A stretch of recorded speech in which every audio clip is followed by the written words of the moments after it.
दोस्तों, हमने स्टार्ट किया हुआ है केमिकल काइनेटिक्स और केमिकल काइनेटिक्स में अभी तक हम डिस्कस कर चुके हैं average rate of reaction, instantaneous rate of reaction, factors affecting rate of reactions, order and molecularity of reaction. और आज हम डिस्कस करने जा रहे हैं integrated rate equation. Integrated rate equation, this topic is very important for board exams, both for CBSE exam और HBSE exam. Very important topic integrated rate equation. और जो इंटीग्रेटेड रेट इक्वेशन हम डिस्कस करेंगे वो हम जीरो ऑर्डर रिएक्शन और first order reaction के लिए डिस्कस करेंगे। तो सबसे पहले आज हम स्टार्ट करने जा रहे हैं integrated rate equation for zero order reaction. For zero order reaction हमें पता है जीरो ऑर्डर रिएक्शन क्या होती है, जिसमें जो n होता है वो जीरो होता है, n is equal to zero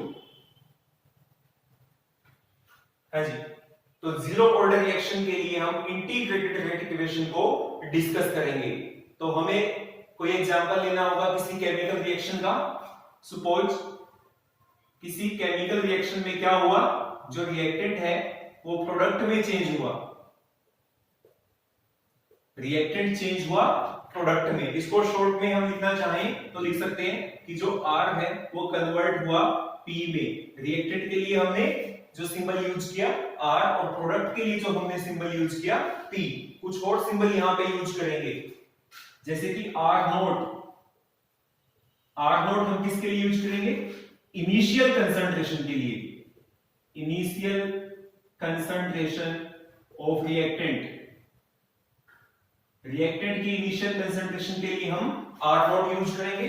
और जो R है वो हम किसके लिए यूज करेंगे, final concentration, final concentration of reactant. और we can say that concentration of reactant at a given time t।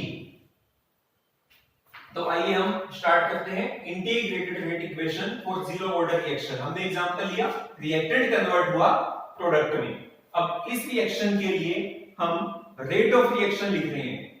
Rate of reaction, rate law के अकॉर्डिंग रेट ऑफ रिएक्शन कैसे लिखते हैं, सबको पता है, K into concentration of R raise to power P। एक से ज्यादा रिएक्टेंट होते तो लिख देते concentration of Q raise to power Q, इस तरह से लिख देते। क्योंकि यहाँ पे एक ही रिएक्टेंट है तो हमने एक ही रिएक्टेंट की कंसंट्रेशन ली, तो K into concentration of reactant raise to power P। और यहाँ जो P, Q, R जो होते हैं उनका जो सम होता है हम किसके इक्वल लेते हैं, N के इक्वल लेते हैं। और N को हम क्या कहते हैं, overall order of reaction. N को हम क्या कहते हैं, ओवरऑल ऑर्डर ऑफ रिएक्शन। तो ये हमने रेट ऑफ रिएक्शन लिख दिया। किसके अकॉर्डिंग लिखा, according to rate law. First video में हमने रेट लॉ और लॉ ऑफ मास एक्शन के बारे में हमने पढ़ा था। तुमने रेट लॉ के अकॉर्डिंग क्या लिख दिया, रेट ऑफ रिएक्शन। अब रेट ऑफ रिएक्शन की डेफिनेशन क्या होती है, बिल्कुल फर्स्ट वीडियो में हम पढ़ चुके हैं। रेट ऑफ रिएक्शन की डेफिनेशन क्या होती है, change in the concentration of reactant divided by change in time. Change के लिए हम सिंबल क्या लेते हैं, डी। स्मॉल चेंज के लिए डी लेते हैं और लार्ज चेंज के लिए डेल्टा लेते हैं। तो रेट ऑफ रिएक्शन, चेंज का symbol D, in concentration, concentration का सिंबल स्क्वायर ब्रैकेट। किसकी कंसंट्रेशन चेंज हुई, रिएक्टेंट की। और चेंज होने में क्या लगा, time, change in time dt। Change in concentration of reactant divided by change in time. क्योंकि रिएक्टेंट की कंसंट्रेशन टाइम के साथ डिक्रीज होती जाती है, इसलिए हमें नेगेटिव साइन यहां लगाना होता है, जैसा कि हम पहले पढ़ चुके हैं। आगे क्या है, equal K into concentration of R और N। N क्या है, ओवरऑल ऑर्डर ऑफ रिएक्शन। हम जीरो ऑर्डर रिएक्शन स्टडी कर रहे हैं और जीरो ऑर्डर रिएक्शन के लिए N की वैल्यू कितनी लेते हैं, जीरो। तो यहां क्या आ जाएगा, concentration of R raise to power zero. Now minus D concentration of R divide by dt। इसको मैंने एज इट इज लिख लिया, इज इक्वल टू क्या आ जाएगा यहाँ पे, K कैसे आ जाएगा, क्योंकि किसी की भी जो पावर यदि जीरो हो तो हम उसको किसके इक्वल लेते हैं, 1 के। तो ये जो टर्म में क्या हो जाएगी, 1। तो K इंटू 1, K इंटू 1 कितना हो जाएगा, हम इसको K ही लिख सकते हैं। हाँ जी, अब हम क्या करेंगे, जो dt है, dt को इस साइड ले जाएंगे। तो तो क्या हो जाएगा डी आर माइनस का sign as it is equal to इस साइड के था और dt को ले गए तो k इंटू dt। ऐसे लिखा जा सकता है इसको, बिल्कुल लिखा जा सकता है। अब हम क्या करेंगे, बोथ साइड नेगेटिव से मल्टीप्लाई कर देंगे, इस साइड भी नेगेटिव से, इस साइड भी माइनस से, माइनस के साइन से मल्टीप्लाई करेंगे तो माइनस माइनस कितना हो जाएगा प्लस, तो क्या बन जाएगा d into concentration of r is equal to ये क्या हो जाएगा minus k into dt। Now integration on both side, integration on both side, integration on both side. हाँ जी, दोनों साइड इंटीग्रेशन लेंगे तो क्या हो जाएगा d into concentration of r integration is equal to constant है, कांस्टेंट इंटीग्रेशन से बाहर आएगा minus k integration of dt। हाँ जी, तो जो dr होता है इसका इंटीग्रेशन क्या होता है आपको पता है, dr का जो इंटीग्रेशन होता है वो क्या होता है r is equal to minus k और dt का जो इंटीग्रेशन होता है वो क्या होता है t। dr का इंटीग्रेशन क्या होगा r कंसंट्रेशन ऑफ r और dt का इंटीग्रेशन क्या होगा t और प्लस हमें यहां लगाना पड़ेगा सम इंटीग्रेशन कांस्टेंट जिसको हमने i से डिनोट किया। तो यहां पे जो i है, i क्या है some integration constant, I is the some integration constant, I is the some integration constant। और ये जो इक्वेशन हमें मिली हमने इसको बोला इक्वेशन नंबर फर्स्ट इक्वेशन हमने इसको शो कर दिया है जी। अब हमें क्या करना है, अब हम कंडीशन अप्लाई कर देते हैं। यहाँ पे क्या कंडीशन अप्लाई कर देते हैं, when time is equal to 0, जब टाइम 0 था मतलब जब रिएक्शन स्टार्ट नहीं हुई थी, ये जो रिएक्टेंट कन्वर्ट हुआ प्रोडक्ट में हमने जो रिएक्शन ली है, जब इसका टाइम 0 था मतलब जब रिएक्शन शुरू ही नहीं हुई थी, then final concentration of reactant is equal to initial concentration of reactant. This is the final concentration and this is the initial concentration। Again बता रहा हूं आपको, when time is equal to 0 मतलब जब रिएक्शन शुरू ही नहीं हुई थी तो हमारे पास कितना रिएक्टेंट बचा हुआ था, रिएक्टेंट की फाइनल कंसंट्रेशन कितनी थी, जितनी इनिशियल थी, क्योंकि रिएक्शन अभी स्टार्ट ही नहीं हुई है। तो जितना रिएक्टेंट हमने शुरू में लिया था उतने का उतना अभी तक बचा हुआ है। इस वैल्यू को t is equal to 0 और r is equal to r note, इस वैल्यू को हम कहां पुट करेंगे, इक्वेशन नंबर फर्स्ट में। Put these values in equation first we get। हमने क्या किया, इन दोनों वैल्यूज को इक्वेशन 1 में पुट किया, देखते हैं क्या मिलता है। हाँ जी, इक्वेशन 1 क्या है, कंसंट्रेशन ऑफ r और r की जगह हमें क्या लेना है, r नोट। तो इस r की जगह क्या आ जाएगा, r की जगह आ जाएगा r not is equal to minus k as it is and t, जो t है t की वैल्यू हमें कितनी लेनी है 0 मल्टीप्लाई 0 और आगे क्या है प्लस i। तो ये टर्म क्या हो जाएगी 0, तो i किसके इक्वल आ जाएगा, यहां से जो i है i किसके इक्वल आ जाएगा, i is equal to initial concentration of reactant. i किसके इक्वल आ गया, इनिशियल कंसंट्रेशन ऑफ रिएक्टेंट के इक्वल आ गया।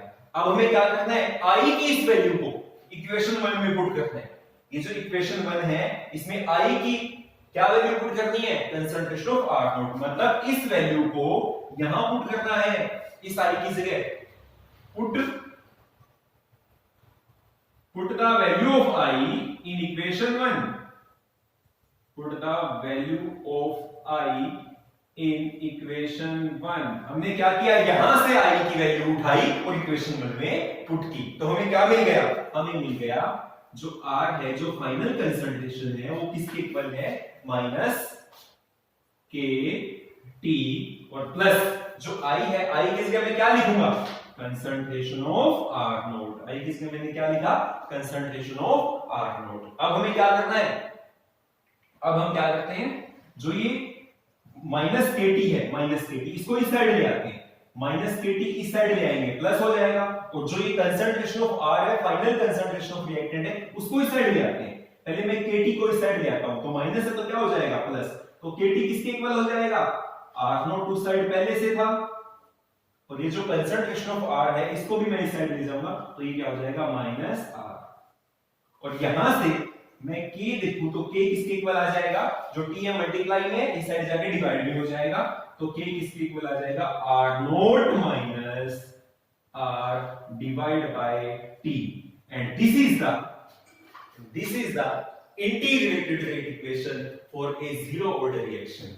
This is the integrated rate equation for zero order reaction. ये हमने क्या किया, इंटीग्रेटेड रेट इक्वेशन ड्राइव की, किसके लिए, एक जीरो ऑर्डर की रिएक्शन के लिए। के यहाँ पे क्या है, रेट कांस्टेंट, जिसको हमने वेलोसिटी कांस्टेंट भी कह दिया था, स्पेसिफिक रिएक्शन रेट भी कह दिया था। आर नॉट क्या है, initial concentration of reactant, R क्या है, final concentration of reactant, and what is the T, T is the time. So this is the integrated rate equation for a zero order reaction. Note कर लीजिएगा सभी इसको, 2 minute.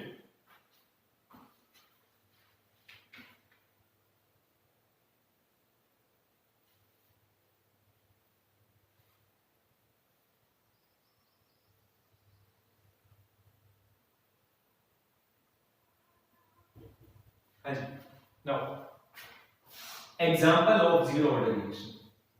Example of zero order reaction.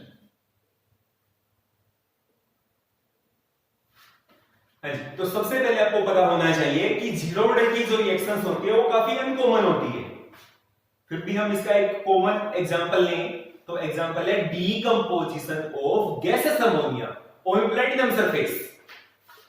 Decomposition of gaseous ammonia, gaseous ammonia, ammonia क्या होता है, NH3 at platinum surface. Zero order reaction का example क्या है, decomposition of gaseous ammonia at platinum surface. Ammonia क्या होता है, NH3, कौन सी स्टेट में अमोनिया, गैसेस। डीकंपोजिशन कैसे होती है अमोनिया की, सभी को पता है अमोनिया कैसे डीकंपोज होगा, nitrogen plus hydrogen, nitrogen gas और हाइड्रोजन गैस। इक्वेशन को कैसे बैलेंस करेंगे, यहां आ जाएगा 3, यहां आ जाएगा 2, and this reaction will take place at catalyst surface, और कौन सा कैटलिस्ट है यहाँ पे, platinum, the temperature is 1130 kelvin. This reaction is of zero order reaction, और जब इस रिएक्शन के लिए rate of reaction experimentally find out किया गया, तो क्या पाया गया कि जो रेट ऑफ रिएक्शन है वो किसके इक्वल है, K into concentration of reactant. Reactant यहां क्या है, अमोनिया NH3, और इसकी जो पावर है वो क्या पाई गई, 0। एक्सपेरिमेंटल जब रेट ऑफ रिएक्शन डिटरमाइन किया गया तो हमें क्या मिला कि जो डीकंपोजिशन ऑफ गैसेस अमोनिया है प्लैटिनम के सरफेस पे, वो एक जीरो ऑर्डर की रिएक्शन है। यहां से एक और बात सामने आई, क्या बात सामने आई कि जीरो ऑर्डर की रिएक्शन के लिए जो रेट ऑफ रिएक्शन होता है रिएक्टेंट की इनिशियल कंसंट्रेशन के इंडिपेंडेंट होता है। रिएक्टेंट के इनिशियल कंसंट्रेशन के क्या होगा, वो इंडिपेंडेंट होगा। हम क्या कह सकते हैं, हम कह सकते हैं for a zero order reaction,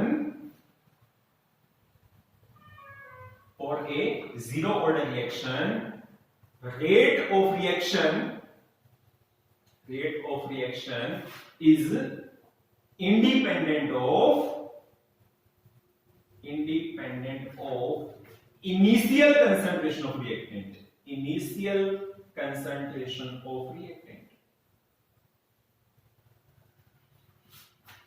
जो रेट ऑफ रिएक्शन है वो रिएक्टेंट की इनिशियल कंसंट्रेशन के क्या होता है, इंडिपेंडेंट होता है। तो ये क्या था, हमने क्या लिया, एग्जांपल लिया जीरो ऑर्डर रिएक्शन का। आइए जीरो ऑर्डर रिएक्शन को हम ग्राफ की हेल्प से समझ लेते हैं। ग्राफिकल रिप्रेजेंटेशन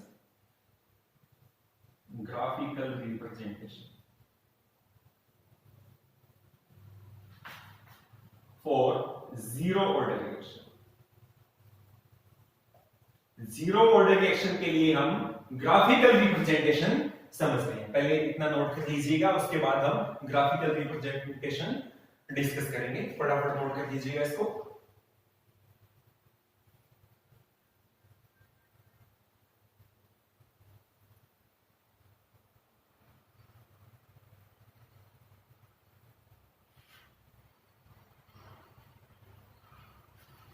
आइए, हाँ जी, सबसे पहले हम ग्राफ प्लॉट कर रहे हैं।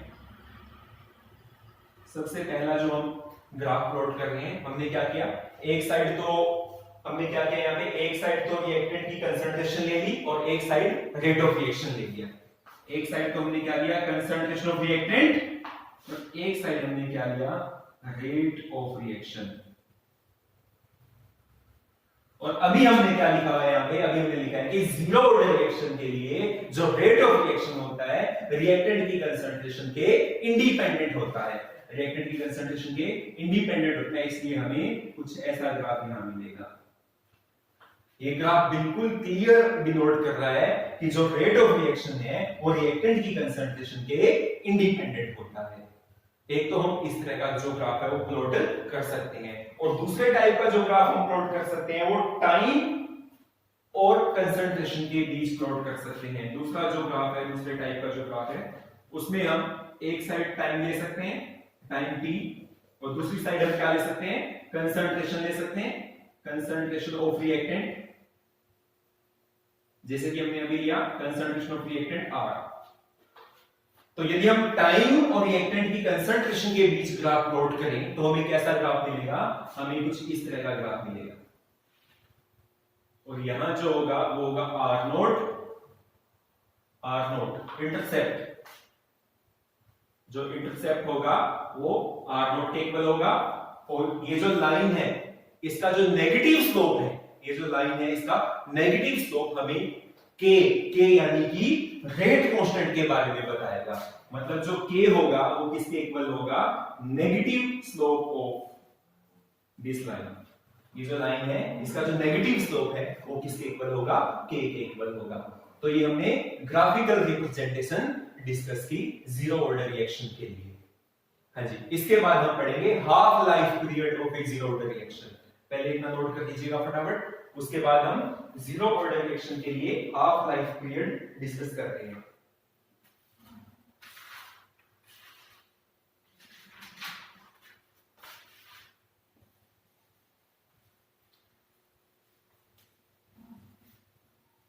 Half life period,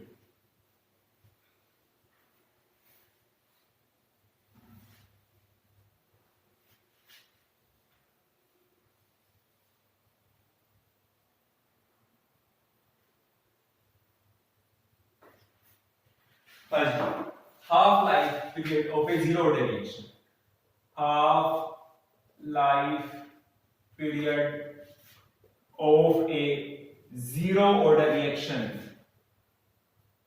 zero order reaction का हम क्या पढ़ रहे हैं, हाफ लाइफ पीरियड, और इसका जो हम सिंबल लेंगे T half, T1/2 half life period.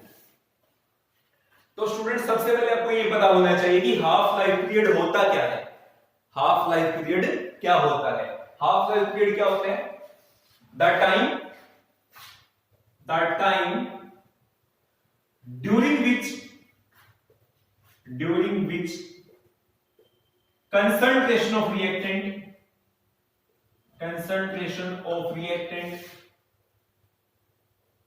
become half of its initial concentration। मतलब कितने समय के बाद जो रिएक्टेंट की कंसंट्रेशन है वो इनिशियल कंसंट्रेशन की आधी रह जाएगी, उसको हम हाफ लाइफ पीरियड कहेंगे। सपोज करो आपके पास रिएक्टेंट की इनिशियल कंसंट्रेशन है वो है 1 मोल पर लीटर, 1 मोल पर लीटर। तो हाफ लाइफ पीरियड हमें क्या बताता है, हाफ लाइफ पीरियड हमें ये बताता है कि कितने समय बाद वो जो कंसंट्रेशन है आधी हो जाएगी, 1 मोल पर लीटर से हाफ मोल पर लीटर हो जाएगी। जितने समय में रिएक्टेंट अपनी इनिशियल कंसंट्रेशन का आधा हो जाता है उस टाइम को हम क्या कहेंगे, half life period of A zero order reaction. और किससे डिनोट किया जाता है इसको, टी हाफ से। सीधे सीधे शब्दों में हम कहें तो ये कह सकते हैं कि कितने समय बाद रिएक्शन आधी कंप्लीट हो जाती है उसको हम हाफ लाइफ पीरियड कहते हैं। आइए कैलकुलेट करते हैं। हाँ जी, डेफिनेशन के अकॉर्डिंग चले तो हाफ लाइफ पीरियड में क्या होता है, जो रिएक्टेंट की कंसंट्रेशन है, कंसंट्रेशन ऑफ रिएक्टेंट की जो फाइनल कंसंट्रेशन है वो इनिशियल की आधी रह जाती है। फाइनल कंसंट्रेशन का सिंबल मैंने क्या लिया, फाइनल कंसंट्रेशन का सिंबल क्या लिया मैंने, आर। हाँ जी, जो फाइनल कंसंट्रेशन है वो कितनी हो जाएगी, इनिशियल कंसंट्रेशन की हाफ। इनिशियल कंसंट्रेशन का सिंबल मैंने क्या लिया, R0/2। मतलब कितने टाइम के बाद जो फाइनल कंसंट्रेशन है वो इनिशियल की आधी हो जाएगी उसको हम हाफ लाइफ पीरियड कहते हैं। और इस वैल्यू को हम कहां पुट करेंगे, इंटीग्रेटेड इक्वेशन में, जो अभी हमने ड्राइव की थी, आपके सामने है, अभी हमने ड्राइव की थी। Put this value in integrated rate equation. इस वैल्यू को हमने कहां पुट किया, इंटीग्रेटेड रेट इक्वेशन में पुट किया। हाँ जी, इंटीग्रेटेड रेट इक्वेशन क्या थी, k किसके इक्वल था, k इक्वल था R0 minus R divide bye T। ये थी इंटीग्रेटेड इक्वेशन। तो हमें क्या करना है, R की इस वैल्यू को यहां पुट करना है। हाँ जी, तो कीजिएगा पुट, k अपनी जगह एज इट इज, R0 अपनी जगह as it is, minus R की जगह हमें क्या लिखना है, R0/2। ये जो R है इसकी जगह मैंने क्या लिख दिया, R0/2। और अब जो ये टाइम है ये भी क्या हो जाएगा, हाफ, क्योंकि हम हाफ लाइफ कैलकुलेट कर रहे हैं तो यहाँ t की जगह हम क्या लिखेंगे, t half life period T1/2। इसको सॉल्व करेंगे, देखो ये 1 R0 और ये R0/2, ये हाफ, तो उसको सॉल्व करेंगे तो क्या आ जाएगा, k किसके इक्वल आ जाएगा, k इक्वल आ जाएगा R0/2 into t हाफ। क्योंकि हमें t हाफ कैलकुलेट करना है तो t हाफ को इस साइड ले आते हैं, तो t हाफ यानी कि जो हाफ लाइफ पीरियड है किसके इक्वल आ जाएगा, R0 डिवाइड बाय k को नीचे ले आते हैं, R0 divide by 2k। This is the half life period of A zero order reaction. और यहां से क्या कंक्लूजन निकलता है, यहां से कंक्लूजन निकलता है कि जो जीरो ऑर्डर रिएक्शन होती है, जीरो ऑर्डर रिएक्शन, उनका जो हाफ लाइफ है रिएक्टेंट की इनिशियल कंसंट्रेशन के डायरेक्टली प्रोपोर्शनल होता है। मतलब जो टी हाफ होता है, T half is directly proportional to the initial concentration of reactant. पहला कंक्लूजन तो ये सामने आया। और दूसरा कंक्लूजन क्या सामने आया कि जो टी हाफ होता है वो रेट कांस्टेंट के इनवर्सली होता है। T half life period for zero order reaction is inversely proportional to rate constant के। तो ये दो कंक्लूजन यहां से सामने निकल कर आए। तो आज हमने क्या पढ़ा, integrated rate equation zero order reaction के लिए। Very very important question for board exams. Note कर लीजिएगा सभी इसको अच्छे से। Thank you.